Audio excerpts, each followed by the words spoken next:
How to secure your workspace in monday.com. Hi guys, welcome back to my channel. In this video, I'm going to show you how to secure your workspace in monday.com.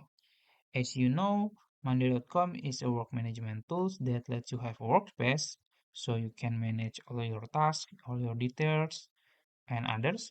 So if you want to secure it, you have to change your workspace type from main type to private type.